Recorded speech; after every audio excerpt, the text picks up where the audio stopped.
guys, it's Miss Vinian here for flip video number 3 on World War II. So we're going to go ahead and get started. On your learning target sheet, we are going to be covering American entry into World War II, and we will also be describing major events during World War II.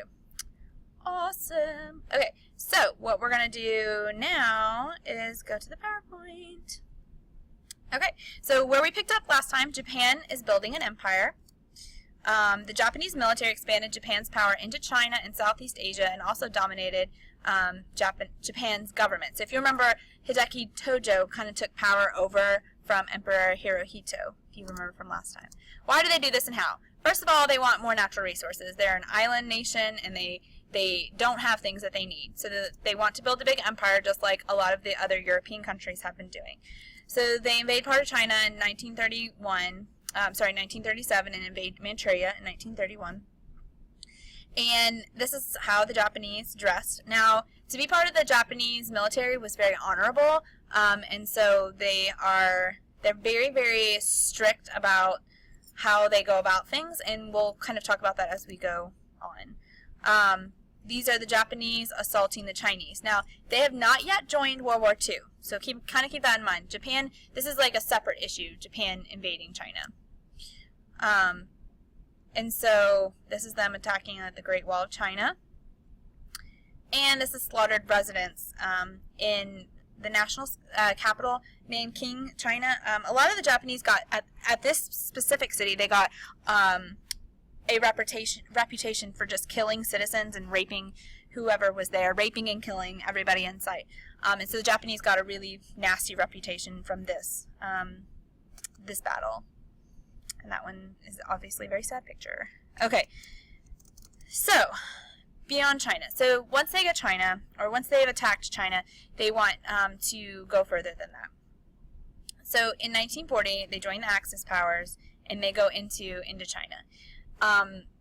So they sign a neutrality pact with Soviet Union because Soviet Union is right there, and so the Soviet Union doesn't really want to be fighting a war on two different fronts. So they sign a neutrality pact with them. And then Hideki Tojo became the prime minister in 1941. And there he is, ladies. He is single. Just kidding, he's not single. I don't know. Okay, so the debate. For Americans, should we go to war? At this point, should we go to war? Should we not go to war? So for the war, the Allies are defending American principles of democracy and freedom. For war, the United States would eventually be attacked, so why not go to war? For war, America was already helping military and financially. They should just send troops. People who were against the war said that they didn't want to be involved with another world war, that we have our own problems like the Great Depression, and that they favor the United States' continued isolationism, which you can't see on the screen, but the word is isolationism, people. Okay, so what's going on in the Pacific? So the United States is tied to China, so they don't like how the Japanese are acting at this point. So the Japanese are expanding into the Pacific, and America has a lot of different strongholds in the Pacific. So what they do is they freeze the Japanese assets, and they end the sale of scrap metal. And the Japanese needed that scrap metal for their planes. And they also needed oil for their airplanes as well. And so the Americans cut off all the shipments there. Because of this, the Japanese felt that their way of life was threatened by the United States. So they decided to attack the United States of America, which will lead us to this right here. This is a Japanese Navy carrier attack plane. Kate takes off for Pearl Harbor, okay, as the ships cheer banzai. So this is also a Japanese photo taken during an attack at Pearl Harbor. So this is called Battleship Row. So if you can see, this is where all the battleships were lined up. And the Japanese flew in and they attacked our ships. This is one sunken battleship, the USS West Virginia in the foreground, and the Tennessee back here, USS Tennessee was behind it. These are the Japanese Navy planes, carrier bombs, they call them VAL, in action during the attack. So, some more pictures for you.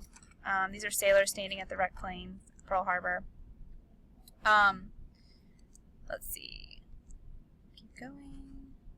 Alright, so this is just basically like aftermath here that you're looking at, these ships that they have burned. So they not only went in and took out battleships, they went to this place, Hickam Field, and they attacked a lot of our planes as well. And you would ask, like, how do we not know they were coming? Well, we did have radar to detect when planes were coming, but we were waiting for a shipment from California of bomber planes, and so these that confused the people who were watching the radar. Okay. All right, so what is Pearl Harbor? So those were some pictures, but December 7th, 1941, Japanese planes bombed the naval base at Pearl Harbor in Hawaii.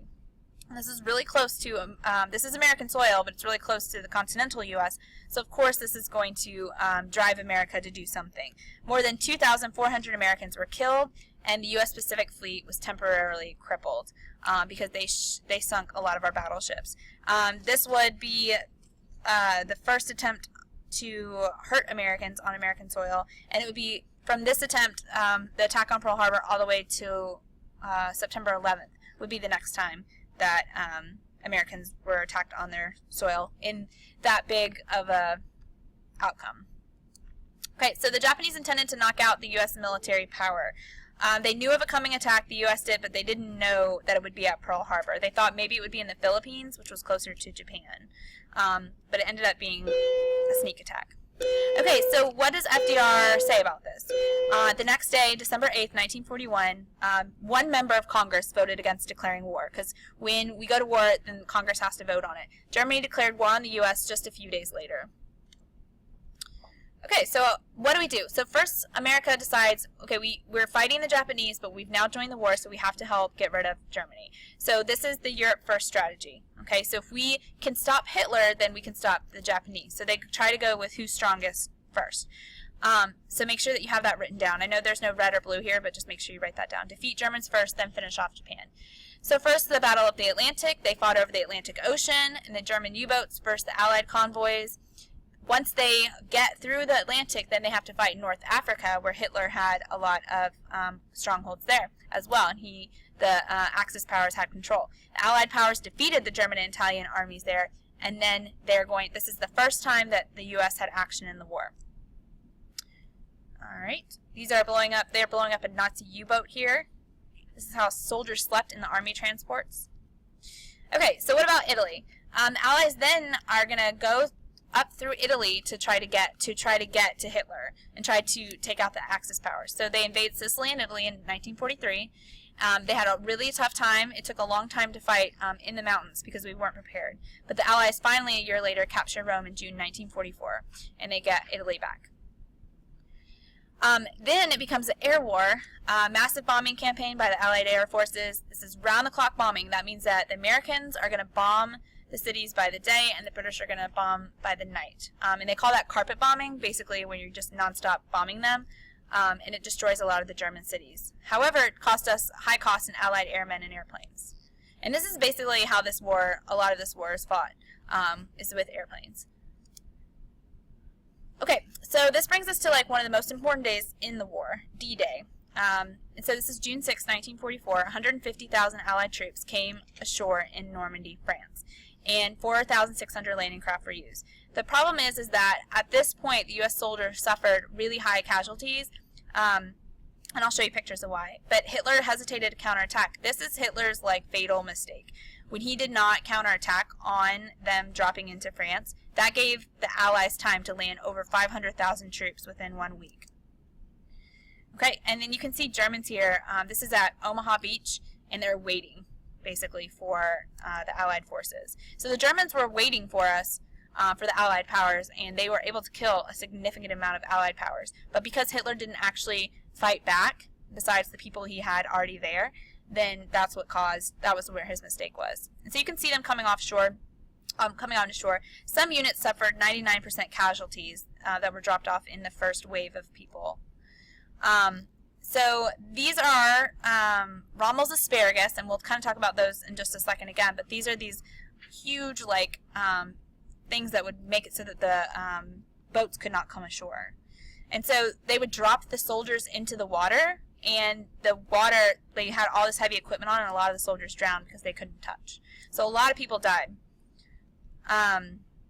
These are German POWs, prisoners of war, that take shelter in a trench. If you surrendered, then they had to take you, and they had to follow prisoner of war rules and keep you safe. These are amphibious trucks. Those are boats that were in the water. Then they could come out and drive onto land. I love this picture because it tells the story of this guy who was captured by the Soviets in the Manchurian border. And so they captured him, then they made him fight for the Soviets. He's then captured by the Germans, who made them serve for the Germans. Then he was captured by the Americans, and no one could figure out what language he was speaking. So later they found out that he's a Korean, and he'd been fought on both sides of the war. Awesome. So also, this is the Germans using camouflage to hide at night, and so they couldn't move during the day, so they would travel at night. And they didn't have a whole lot of German air power. The Allied troops had more planes than them. All right, these are just soldiers coming on the beach. This is a temporary grave of an American soldier. And so you can see the Rommel's asparagus. It's wood and steel obstacles designed to rip out the bottom of landing craft. So when they couldn't come up, they would make the soldiers jump in the water, and that's where a lot of them couldn't swim, or their equipment was too heavy, and some of them died. All right, so this shows you, like in the map before, how Germany was spread out. This map is showing you how the Allied powers are going to take back Europe. So you can see here, they move up through it. They start in the Atlantic, go into North Africa, and they move their way on up into Italy. So it's important to note this, that was our strategy. And so you can see we're fighting it on 1, 2, 3, and about 4 different fronts here to try to take over Germany. And so the purple is Axis powers, and then, like I said, the red is how the Allied powers come back. All right, and this will be our last slide for today. Liberating France, June through November 1944. So right after D-Day, General George Patton used the same exact tactics that Hitler uses to win over Poland and to get all of Europe. He used blitzkrieg tactics to destroy German forces. So Hitler wasn't really expecting that. But Paris was liberated on August 25th, 1944, and the Allies liberated Belgium and reached Germany in September 1944. And that's it for today. I'll see you guys in class.